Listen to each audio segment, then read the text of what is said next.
Welcome to another episode of We Don't Die, where my goal is to give you evidence that although our bodies will disappear, we survive physical death. I'm your host, Sandra Champlain, author of the bestseller called We Don't Die, A Skeptic's Discovery of Life After Death. And today on the show, I am pleased to introduce you to a woman called Toni Greene. Toni has been a channel, a medium, and intuitive for as long as she can remember. After Toni's last near-death accident, she embarked on the journey of her lifetime.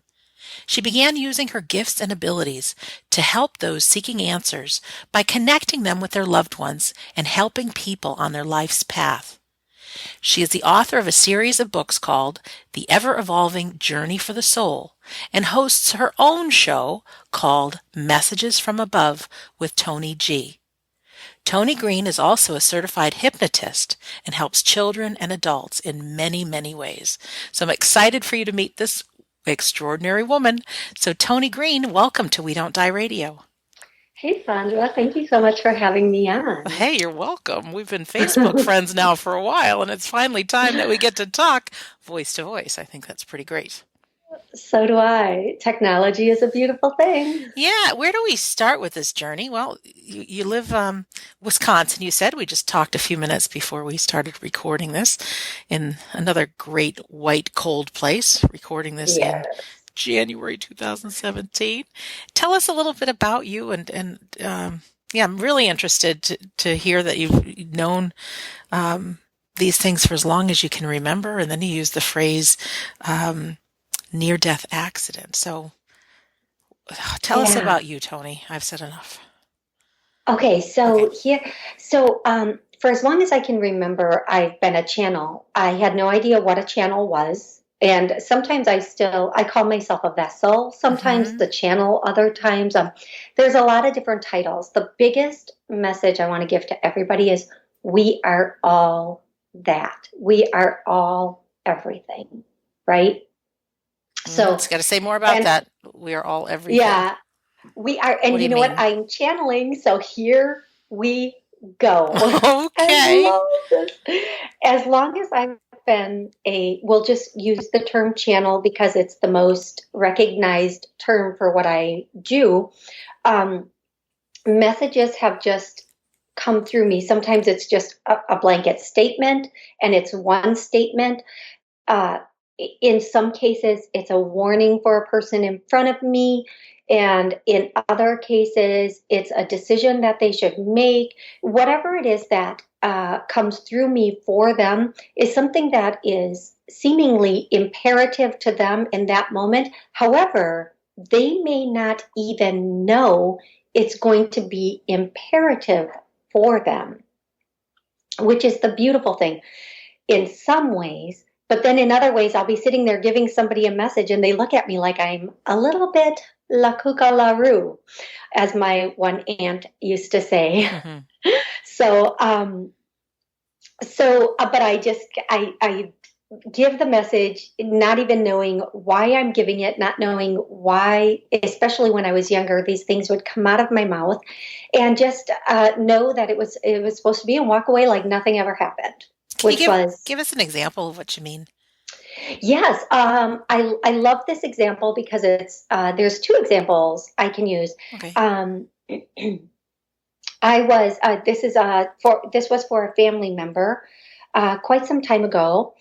He was, I think, 16 or 17 at the time, and I was leaving his house, and jumped into I had a Jeep at that time.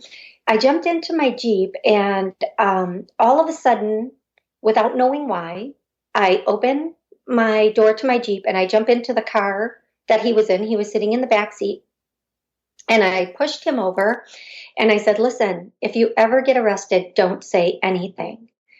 And now this is so random, Right. right? It's such a random statement. And he said, "I wouldn't." I said, "No, if you," and when it's really, really important, and in this case, it was such an important message for him, they repeat it over and over and over again. So after saying it 3 or 4 times, just don't say anything. Um, he said, okay, I wouldn't. And I said, okay, I just got out of that vehicle, closed the door, and jumped back in mine, and we all took off and went our separate ways. Now, two important things. I didn't realize I would not be communicating with those people after that. So the incident that happened where he wasn't supposed to say anything happened, I think, a year to a year and a half later. But because I wasn't going to be communicating with them anymore, they needed me to tell him that message then. And you're talking people in the unseen world. Right. Whenever I say they, like God, the angels, messengers, Guides. needed me to, the guides needed me to give him that message. And they had the knowing that I would not be communicating with them anymore, even though I didn't. I didn't know that would be, if not the last time, one of the last times I would be seeing him. So they did get that message across, clear and very to the point. And then we went our separate ways. Another example is a gentleman came in for I think it was a healing. And all of a sudden I'm saying, you need to get out from behind the 8 ball. You need to, your contract's about to end. Your lease is about to end. You need to fix these things. No, I'm fine. And so they repeated it like 4 or 5 times. And on his way out the door, he looked at me and he said, get out because the person kept saying, you need to get out from behind the 8 ball. You need to get, and so as he left, he looked at me and said, the last time I heard that was from my father who passed away. Oh. Right. That get out from behind the 8 ball statement. So he called me within a week, I want to say even 2 days later, and said, my lease is up. They're not renewing it. My contract at work is up. I need to find a new place. I need to come back and talk to you again. Wow. So the things you said that came through you happened. How about with the first young man with the not to talk to the police? Yes. Did you find out? That's a really unfortunate. He was arrested, and he did not heed that warning, is all I can say. Okay. He did not heed that warning. So so that did not, that one just hurts my heart. Okay. So. Well, that just shows too, as human beings, we have free will. Absolutely. Right? Absolutely. Yeah, we can all choose and be responsible for our choices. Exactly.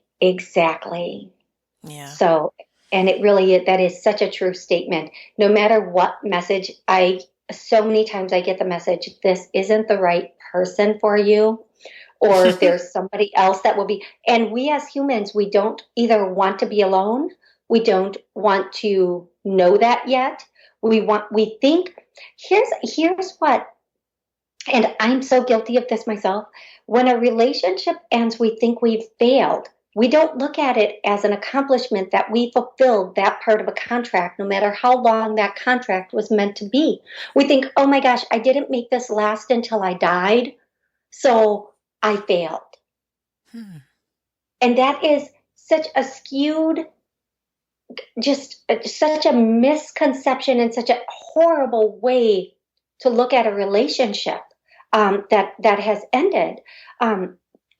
We have to take into account the fact that perhaps whatever we were supposed to learn from that person, either we're not learning it or the contract is over. Now, every single relationship that we're in is to teach us love, to love ourselves, and by proxy, to love others. And if we stop learning to love ourselves or others, that relationship must, no 2 ways, I'm channeling, so I hope everybody enjoys this, must, no 2 ways about it, it must come to an end. It must stop.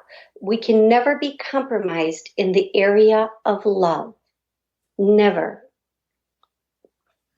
So if we stop loving, the relationship must stop. Did I say that correctly?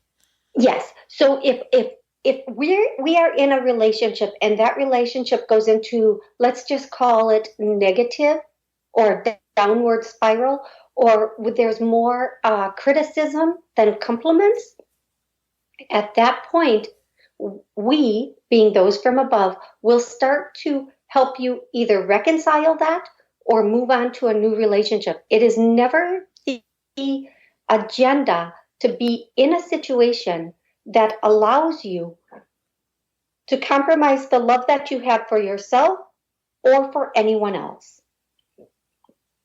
Well, while you're channeling this, I know we're going to talk about why you believe in life after death in a second, but I think this is an important thing. There are many of us that have experienced grief, that have had family situations and fighting over the will and, all that sort of things. And relationships can come to an end or to a standstill. And I know even for myself, there's been a lot of guilt and worry. And from a little girl's point of view, I've always believed that you do whatever it takes to mend a relationship, especially if it's somebody, that is a family member, or if you're married to somebody until death do we part.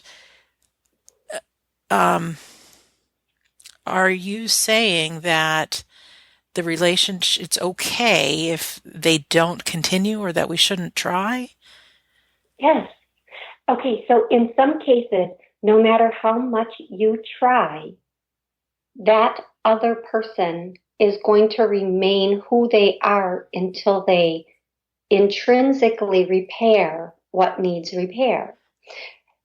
Clearly, if you as a person with this other, if you could fix it, it would have been fixed already. Mm-hmm. And your spirit cannot be, your heart, your spirit cannot be compromised. Now let me go one step further into the life after.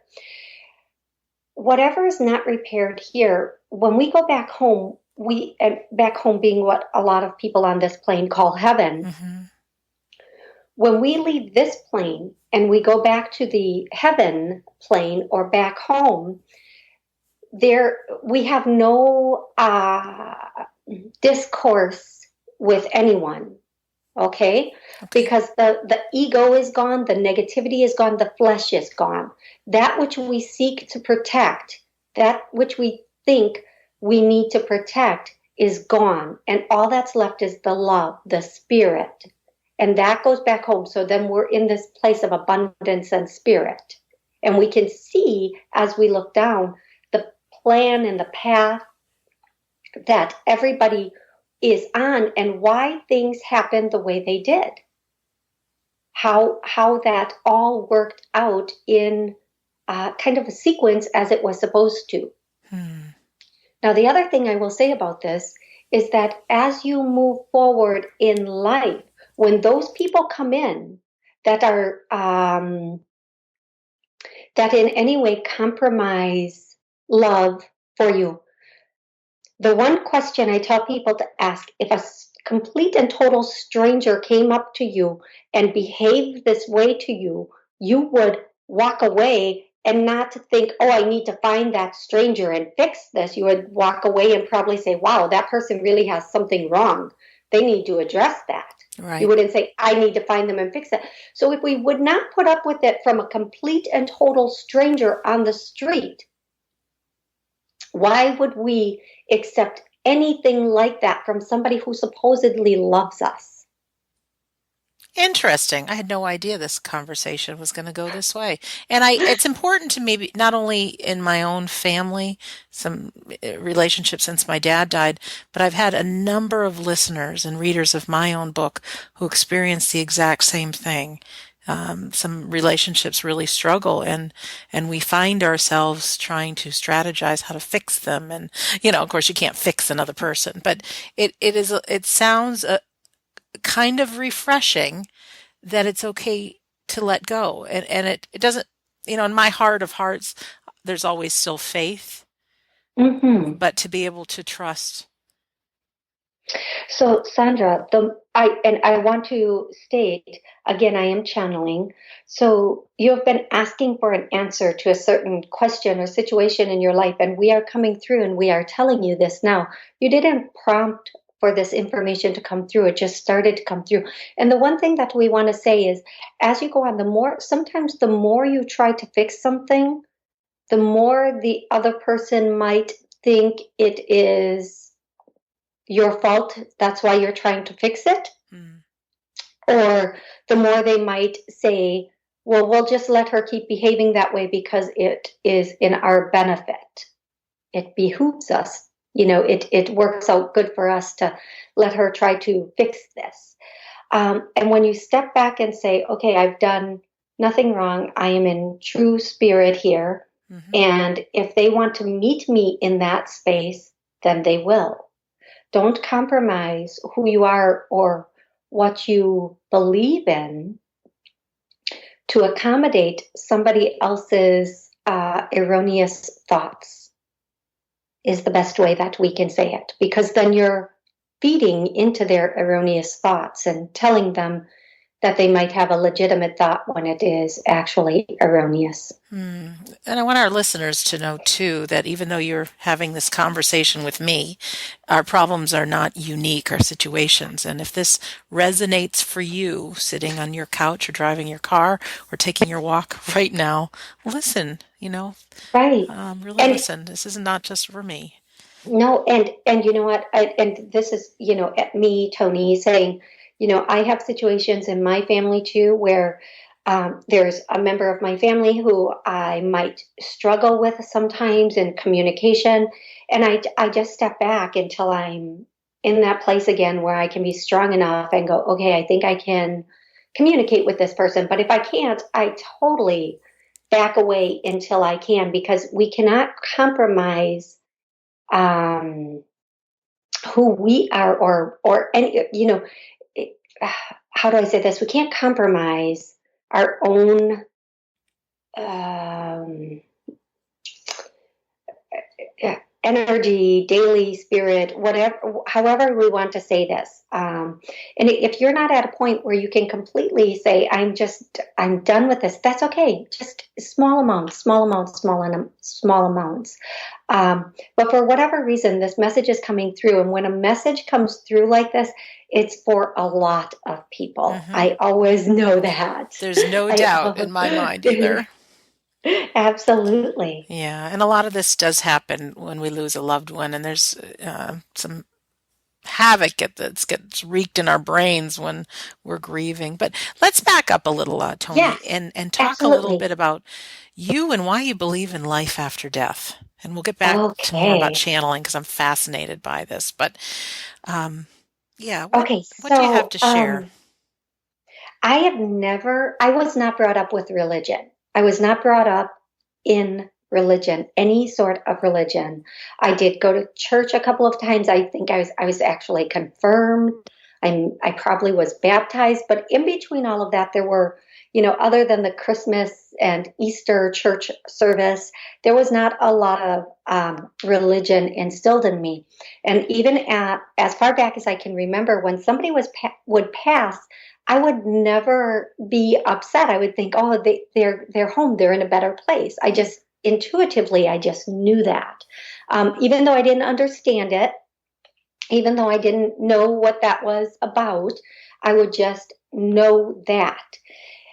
And growing up in the house, in at least one of the houses that I lived in growing up, my mother would always say, oh, there are ghosts in this house, and never ever elaborate past that. I knew one of them was a woman. I knew there was a closet I would not go into. I didn't even want to put my hand in it. But I knew that I had a knowing of ghosts, and I didn't understand what ghosts meant even. I just knew that they were there and it was no big deal. And then I moved into a home that was very spirited, we'll say. And I saw amazing things in this home. I saw big blue orbs. I saw white orbs. And I also saw a lot of people who had passed on. I would see their physical form. And this is in this house, I want to say, as far as I can recall, this house is the first time I recall seeing spirits in a house. I would have a knowing they were there. I would have a sense they were there. But this is the first time I really started seeing them. And that is in '02. This started happening. So I was guided to help them pass on how to do this, what to do, and how to help them, and to help them go home, so to say. And from that, I understood that there's no end. And in that house, I would talk a lot to guides, angels. I would call in Archangel Michael all the time, all the time. And just have these really profound conversations and get these messages like, as you go out, so shall you come in. The life you create, or the space that you make is the space you return to.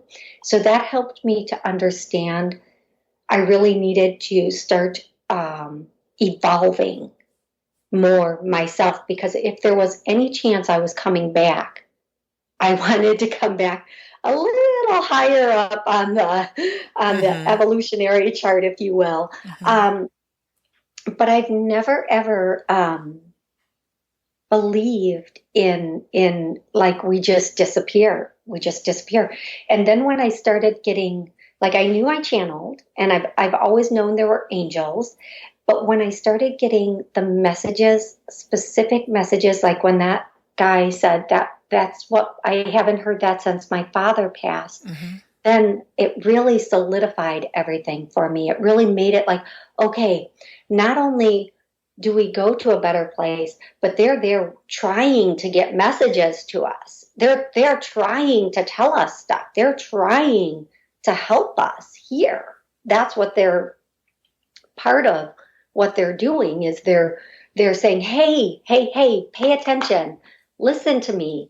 And we all have that little voice every once in a while that we hear that'll go, hey, do this, or turn here, or go there. Yes. And we say, oh, that's my intuition, that's my this. No, that just might be somebody on the other side who's watching out for you. It might be a loved one, it might be a guide, it might be even an angel. Angels usually kind of have a roar feeling to them, though. When they say something, you kind of go, okay, without knowing, okay, yeah, I'm on that. So, but yeah, that's how I have a knowing. Plus, I can see loved ones sometimes. Some loved ones I hear, some loved ones I see. So sometimes if I'm talking to someone, I'll say, oh, this person, their face just popped up in front of me. This is what they look like. And the person will say, yeah, that's so-and-so. Now, if we just disappear, how is this person popping up and giving them messages about their future and where they should go and what they should do? Right. Yeah. So that's I've always had the knowing, not knowing, we come in with that knowing, and certain teachings take that knowing away from us or dissuade that knowing. But if we hold on to that knowing that we come in with, then we can move forward without fear. When did you decide to hang your shingle as a medium? Oh gosh, that's such a great question. So I have a sister who is a very, very strict Christian. And I must say, even though my mom believes in ghosts, my family doesn't really love my work. Which is funny because I've had nights where all of my lineage is in my room and I've called my mom freaking out going, all these people are here, and I'm explaining who they are to her, and she's like, oh, that's your grandpa, that's my pa, that's this, and I'm like, okay, well, they want me to tell you these things, but still no acknowledgement of it, maybe because it's just so normal to her. But in about 3 years ago, and I was really nervous to come out and I will definitely use that term. I Mm-hmm. was so nervous to come out and to say this is what I did, because I thought some of the people that I truly cared about, I would not have communication with them anymore. And I knew what I did. I knew it was all of love. I knew it was good, but I actually 3 years ago, approximately, called my sister and said, listen, this is what I do, and I can't not do it anymore, because I was up all night long for like quite some time, just because they were saying, you have to do this, you have to do this. I was doing it, but they wanted me to do it more publicly. And Yes. the timing, the contract or the timing, it was there and it was time. And she said, and I love her so much, she said, that's fine. Just don't bring it around me or my kids and we'll good. And I went, really? That's it? All of that nervousness and fear, and that's it? I said, okay. So I set up my webpage, and the very next week, the radio station, Ask One Radio, contacted me and said, we want you to have a show on our station. And I said, oh, okay. So I see why the timing had to be then. Yes. So that's when, approximately 3 years ago, is when I came out and went public with it, if you will. Yes. And then what was it like? And maybe you could share a story or two, not naming your clients, but some of the interesting things that you were able to bring through that you couldn't possibly know. Is there any of that comes to mind? Oh my gosh. So much. I mean, there are tons of testimonials on my website, but just this past weekend, I did an event in Milwaukee, Wisconsin, and I did a Facebook Live feed, a Facebook Live video. And the reason I'm saying this is because during this Facebook Live video, I fan the camera out to the seats and an orb pops up in front of the camera. I don't know this at the time, so I'm moving the camera around to show the seats I want to fill. This orb is trying to stay in front of the camera. Awesomeness. So later on, I looked at it and I posted that. So if anybody wants to go take a look at that, that is a loved one or an angel. It's an orb from the other side saying, hey, we're here. Pay attention to us. Look at me trying to stay in front of this camera. She's moving. This is on your Facebook page? It is. It's on my Facebook page. It's on my Toni Greene Psychic Channel Medium page. Well, I have 4 Facebook pages. It's on all of them. Go to the one that says, go to the one that states, see the orb when I fan out. Mm-hmm. Okay. And for our listener, just a quick, if you go to WeDon'tDieRadio.com and click on episode 134, that's Toni's episode. So all of these links in her website are right there for you. Easy. Oh, perfect. That's easy. A better way to do it. Yeah. Easy peasy. Exactly. So at this event, there, when I do my live events, I will say who I see, but I'll also allow people to ask questions about loved ones on the other side. So one of the first people that came in, there was, I was saying, there's a guy over here. He's really skinny. He's very skinny. Very skinny. I think he must have been sick in the end because he was very thin, and nobody claimed this poor, man. And I'm like, well, they don't go away. If you do not claim them, they do not leave. They stay until the end of the show, and they keep popping up to me. So then I said, okay, now there's a guy over here named Al or Albert, and that. And this gentleman raised his hand, and he said, could they be together? And I said, it's possible. He said, that's my father and my uncle. And I said, awesome. Now there's absolutely no way I could have known that. And then we chatted a little bit about that message that they had. And at that same event, and the reason I'm comfortable giving these messages is because this event was filmed for the show Quality of Life with Dave Augustine. So that this event will be made public on television. Oh, great. Yes.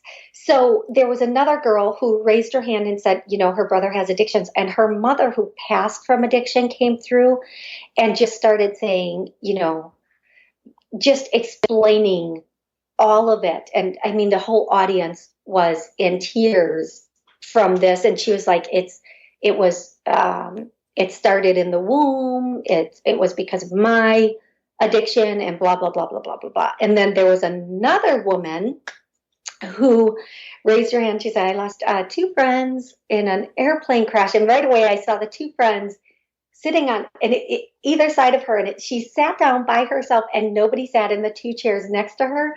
But that was because her friends were sitting there who are now on the other side. Wow. I saw them and I said to her, they're still flying high. I described them and everything that they wanted me to tell her. I said, they're right next to you. They're just loving life. And it's even better than here. And just saying all these things. And afterwards she came up, she said, you described them to a T, absolutely to a T. And they were two gentlemen who had the greatest life together and just had so much fun during life. And we're still together in the afterlife, just still having like that greatest time. So those are three examples of people from the other side coming through and just confirming, giving answers, and helping people lead them on their path. Yeah. When you know that somebody's okay and it's beyond okay. They're having parties, they're having parades, they're having big reunions, they're having a great time. And here we are, and grief can be so tough. So that's one thing important with me in these shows is we can bring a little lightness to it. And grief is tough. I'm not going to take that away from anybody. It's something we go through. No, right. But to know our loved ones are fine. And can I even add, there's two things I want to add here that are really important for people to know. The first thing is part of when we go to the other side, those we leave behind, it's my understanding based on the messages I get and what I've personally experienced from those on the other side. Part of what they do is they try to resolve that grief that they've left behind. So they don't want us to suffer because they're in a place of pure love, right? Right. So they're trying to let us know they're okay and that it's okay to be okay. Like we as a people don't know, like we think that, not that, there's a certain amount of time to mourn, but we have a little bit of guilt if we feel okay, like, oh my gosh, I should still maybe feel sad about this. I can't celebrate this. He's gone. I need to show how horrible of a thing this is. And don't get me wrong, our hearts hurt. I lost somebody who is one of my soulmates, and there are times I'll still break down and cry a little bit. Of course. But then his face pops up and he's like, he will make a joke and be like, really? Really? And he'll make me start laughing. Now, I'm very blessed and fortunate because I can see his face and I can hear his jokes. Not everybody has that. We're all born with it, but we don't hold on to it. And the second thing that's really important, somebody on the other side just wants me to say this, and so that people can really, really, really get this. If there was discourse, an argument, anger, before this person left, and you're wondering if they're angry with you because of a choice you made or because of something you did, they're not. They're not upset with you. I cannot tell you the number of clients that come to me and say, when I was 16, I chose is he still angry with me? Or, right. Did I do their ceremony correct? Are they upset with me? And the one thing I can say is they have nothing. It's like that song. They often come through me in verse. Got nothing but love for you, baby. Got nothing but love for you, baby. Sweet. So they want you to know. And somebody keeps singing this. I think it's a Beatles song. You can't buy me love. I don't know. But they often will try to communicate with you in verse also, because that is the easiest way for them to connect with us is through music. the music we listen to, the music we play over and over again in our head. So if you're asking a question to heaven or to whomever you pray to or to a loved one, say, okay, I'm going to turn on the radio. The next song I hear, there's going to be something in that song that will give me the answer I'm searching for. Inevitably, it will be spot on and you will start cracking up. So they just want you to know they're in a space of love and they do not hold grudges, regrets, any of that, because that's human. That is a human element. Guilt, shame, fear, those are all human elements, not spirit elements. So please, please, please understand that once they go home, all of that, and it's hard for us to even begin to comprehend that because we have those elements and we try to get rid of them and we can't. But they say to me all the time, no, there's no anger. I'm not upset. I have nothing but love to give you. And I want to heal any discourse that may exist. I want to help you to be this love while you are in the flesh. That's the biggest message that I get. Wow. Great. Well, one of them. Yeah. And you keep mentioning going home. So there's a home and then we just come to be in the flesh, kind of like a little vacation to learn some stuff. Is that what? Yes. Okay. How's that for yes, putting it's so awesome. the meaning of life simple?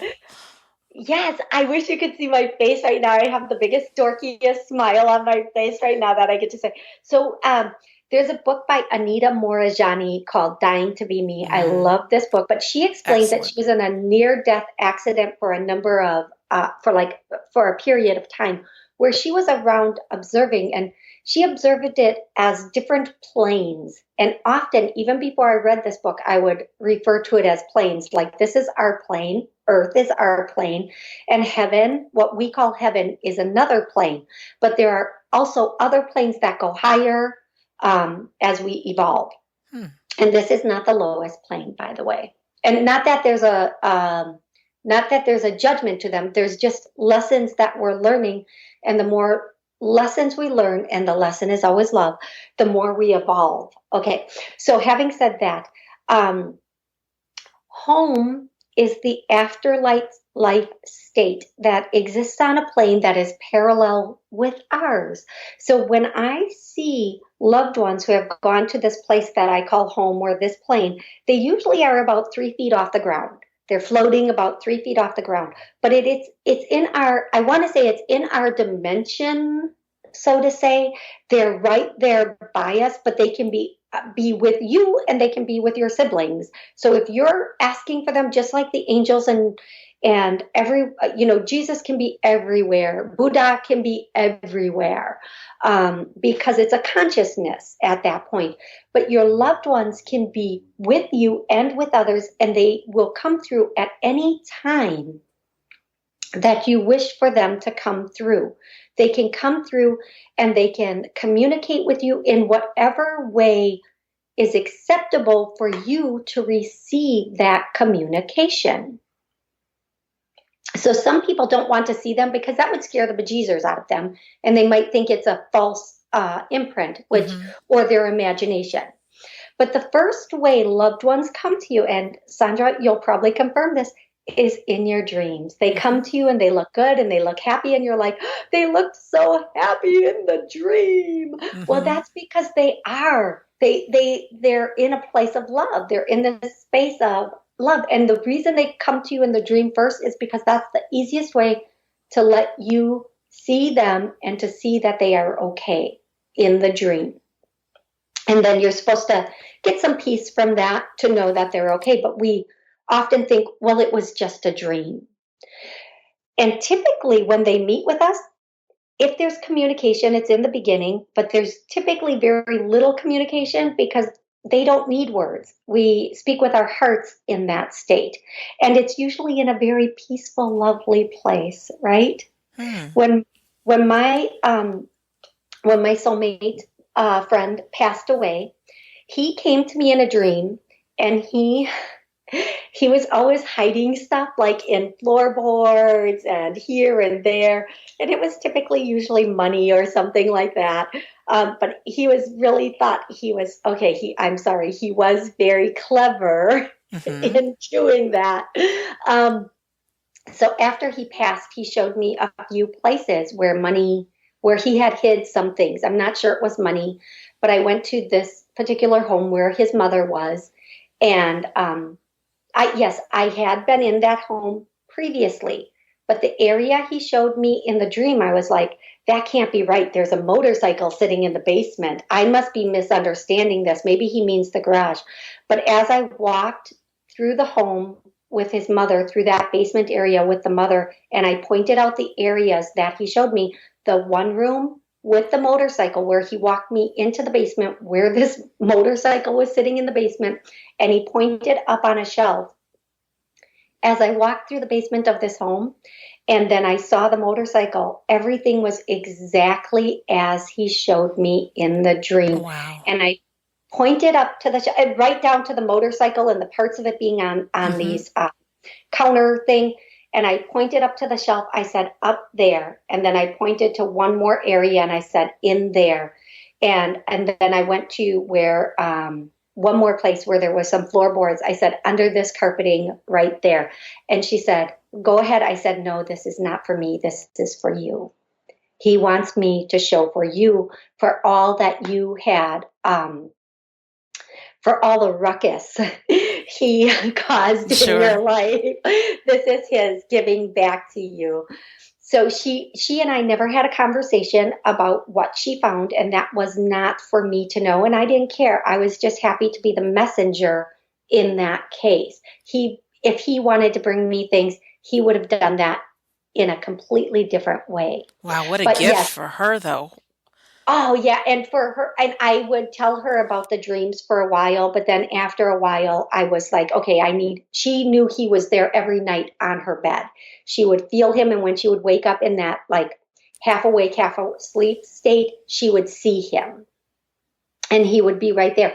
And most often, they are with us while we sleep because that's the easiest time for them to start the healing processes on us. And that's really what they want to do. That's So, wonderful. My mind is all over the place. Were you right. a hypnotist or hypnotherapist before being a medium? Well, I've been, oh, good question. Okay, so I could see spirit before I became a hypnotist Yep. because I knew about ghosts most for as long as I can remember. In '02, I started seeing them, sensing them, and really feeling them from the house I lived in. And there are no coincidences. I was put in that house for a reason. I learned a lot about spirit and guides and angels in that house and how to work with them. And then in '06, oh, oh, '06, I think it was '06, I started using healing abilities. Hmm. And then in '07 or '09, I became a hypnotist. Um, but every client that came through, I was giving them messages and seeing things and would relate that to them before I publicly became an official public medium. Does that make sense? I'm trying to answer that question. Total. The last guest we had on, Dr. Ian Rubenstein, is a physician, and Hmm. he was giving medium readings to his patients. I mean, he still is a physician, so I can completely get it. Yes. Completely get it. But there's no but here. I started with but, shouldn't have. One thing I feel very powerful about, or very passionate about, is when we get to know that we're not just these bodies, that our life is for a purpose. Maybe you could tie in a little bit about hypnosis and empowering people, because I have a real sense about you that you want to empower people on everyone's life's paths to the best of the ability. Would it be okay if you spoke a little bit about hypnosis and what kind of things you do in that realm as well? Yes. So thank you. And I do. It is my passion. We come here to learn, of course, and to have this amazing life. And anything I can do to help somebody have that amazing life, I'm all in on. So hypnosis, as most people know, it's everything from stop smoking, losing weight, to some really, now not all hypnotists do this, and some hypnotists say that if you need to be a legitimate hypnotist and only do the western side of this. But I've done group hypnosises where I've helped people go to the other side and see their loved ones or talk with their guides and their angels. And right, and oh my gosh, I could, again, just this makes my soul just so happy to speak about. Even I'll have a group of people that really they want to do this. They want spiritual awakening. So we'll do a session where we go and we visit, and we go to a room where they can see, know, or sense that their guides, angels, loved ones, whomever they choose, can be there. And then as I'm watching, the tears start to come out of their eyes, and I'm like, yes, not because they're crying, but because I know they've made contact. It's sure. happening. Yes. And once you do that, you might not always be able to do it on the first time, but most of my people can. I think there's only been one person that didn't on the very first time. But once you do it the first time, you can do it again and again and again. And once you have that knowing that they're there and it's love and it's light and they want to help you, forget about it. It's on. It's on. So they're so healing. It is. And so those are the two far sides of hypnosis. Everything from stop smoking to let's go visit your loved one on the other side. In between there's healing from PTSD. Oh no, my little Max is going to start barking now. That's okay. Maxie, come here. Everything from PTSD to, which includes not only for veterans that are coming home or have been home for a while, but childhood abuse and any kind of childhood abuse, emotional abuse, any kind of abuse that we've suffered throughout life. And that I really love healing that, because when we have that abuse, it makes us feel less than, and we don't love ourselves as much. And then as soon as we start getting into healing it, we can bring that love back and be whole again. That's beautiful. Are you snapping your fingers for your dog? I'm sorry, I am, because there's a squirrel outside the window. It's quite all right. It's really funny. We had one episode that this woman was trying so hard to just keep everything very professional, and all of a sudden I hear snoring in the background, and it was a dog snoring. It was so funny. It just makes you more lovable. This is reality. It's okay. It's kind of fun. What kind of dog is Max? I have two hairless Chinese cresteds.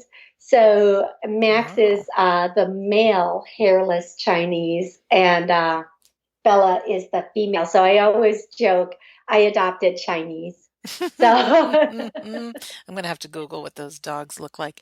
Could you tell us a little bit about your book? Sorry to interrupt. Your books, because I started looking on Amazon today, and you've got, I see 4 of them that say The Ever-Evolving Journey for the Soul, and then there's more to it. So what are your books about? Yeah. So as I stated earlier, as we go out, so shall we come in. That means however far we evolve in this life, in the area of love especially, or knowing or understanding, that's where we come back. If we come back in, that's where we come back in to pick up again. Now, these books were channeled, and they're very specific. They're very, very specific in this way. It's not a book that you just read through. It's kind of a word of the day book, and they're under the category of meditation, but it's really, the way it works is, I'll take a word from one of the books is tolerance. And I don't remember what book exactly that is from. But as you fall asleep, you breathe in the word tolerance and then you breathe it out. And you do that 3 or 4 times as you fall asleep. And then throughout the day, you say the word tolerance as you take a slow, deep breath in and release it. And then again, when you wake up, now you can start the day with this or end the day with a new word, however you choose. And as you do this, you should not think about what the word tolerance means. You're just like taking a slow breath in, thinking that word, and breathing out and thinking that word. And from my understanding, our mind will put the true definition, but not only the true definition, but the behavior of that word back into our systems. Wow. So these words were channeled, not only the words were channeled to me, but the order that each word goes in each book, the days for the words were channeled down through me also. The first book I wrote was The Ever-Evolving Journey for the Soul. The second one was Love, and then the second one was Success, and the last one I did was Awakening. And it's quite amusing. If you know me, I'm a little dyslexic, and I always joke, English and grammar are just two words in the dictionary to me. I really have no comprehension of them. So whenever I say, one of my friends said, "No effing way did you write a book." I said, "4." And they're like, "You've got to be kidding me." Because even to write a note, I'm like, "Can you spell check this note for me?" But when I did these books, I did them one right after the other, kind of in a writing, almost like a writing frenzy as this information was coming through me. Yes. And it was so, when I was done, I don't feel very, I want to use the word proud. Like, I'm not like, "Oh my God, I wrote this book. I'm so proud of myself." I simply channeled a book. I brought information from above for those who it's meant for at this time. When it's the book that's right for you, and when it's right for you, will call you, and you'll find it, and you'll be able to do that.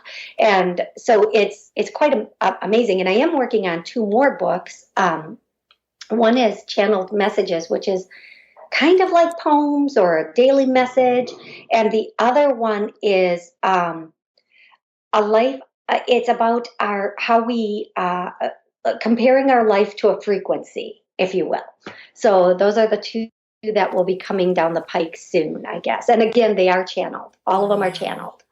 Um, how can people get in touch with you? And do you do like hypno sessions over the internet, or does somebody have to be face to face with you, or your medium readings? Tell us a little bit Yeah. about that. Okay, so you can contact me. The best way is my website, Toni G, TONIG.info.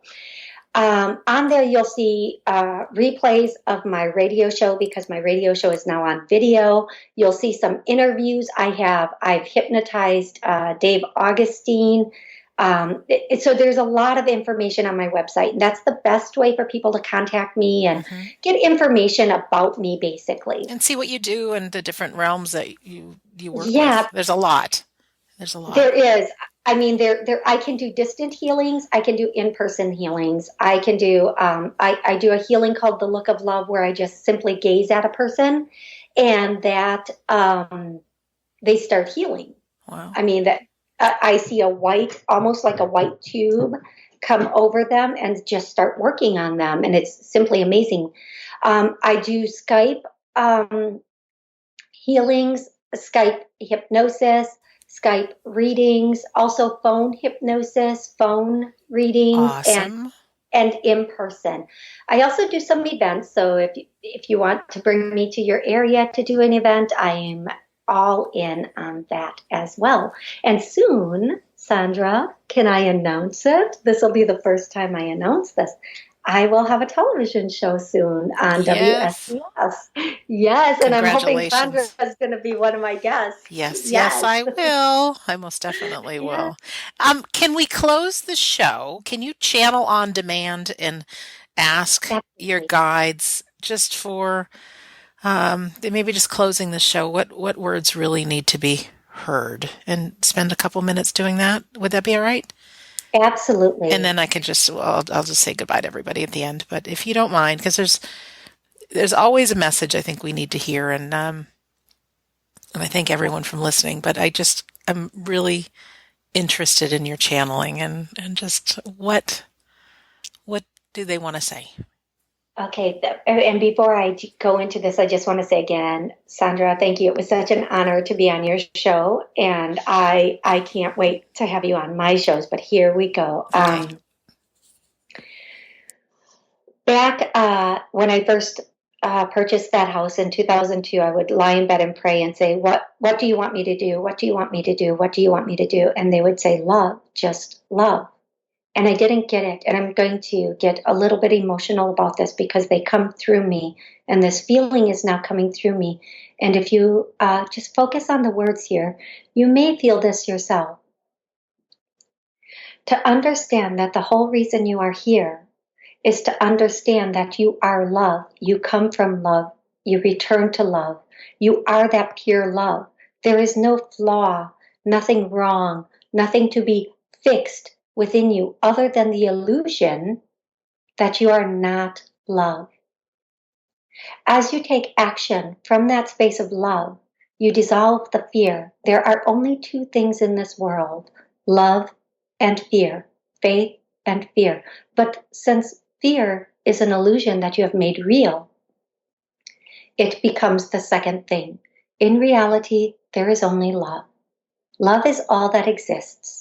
Once we get back to that space of pure love, knowing, being, existing of love, you are home again in your heart where you belong.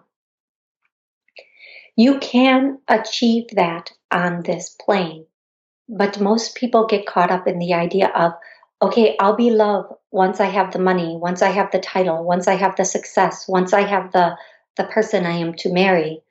What you don't understand is you cannot get what you are not. It is an outside extremity, like a piece of clothing that you're trying to put onto you. Once you are love, you are all encompassing. You exist everything that is, and everything that is also you. To be love, to let go of fear, puts you at one of the highest vibratory rates available on this plane. As you become that vibratory plane, everything that is good that you are seeking will also be of your vibration and will come to you naturally and in alignment with you. The vibration that you currently reside at shows up every day at your doorstep in the mirror. That vibration, whether it's a mixture of fear and faith or can't and can, shows up every day as you move forward. The more you let go of or dissolve the fear, the more you act and are of love. If we can tell you to do one thing to help you to get here, it would be to realize that you come from a place that is pure and whole, and you are what you come from, not what you have made in your mind, the illusionary effect of fear. And it's not even the fear, it's the effect of thinking about fear. Every day you have fear for, oh, what if, what if, what if? Just change that statement that follows what if. What if the best thing happens? What if everything is okay? What if I am truly love? You know truth when you hear it. You know deep inside of you when you hear, I am love. I am pure love. It hits something that has not been hit in a while. Allow that to open and expand throughout your whole being. Say it with me. I am love. I am love. I am love. That is all you can be. That is all you are supposed to be. And as you live more from that space, you truly have all of your dreams come true. Thank you. Oh, thank you very much, Toni, and those who spoke through you. It was beautiful. Thank you. It's absolutely my honor and my pleasure. Wow. Absolutely. Thank you, Sandra, Wow, so wow, much. wow. And I want to remind our listener, if you go to wedon'tdieradio.com, click on episode 134.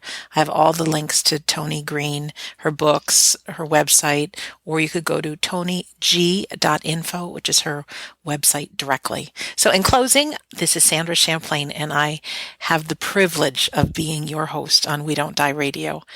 And I do believe that life is an education for the soul and that our lives here on earth are important. Someday we will go home, but we're going to make it count for while we're here. And love. I just love that simple 4-letter word, love. So thank you for listening, and we'll see you soon.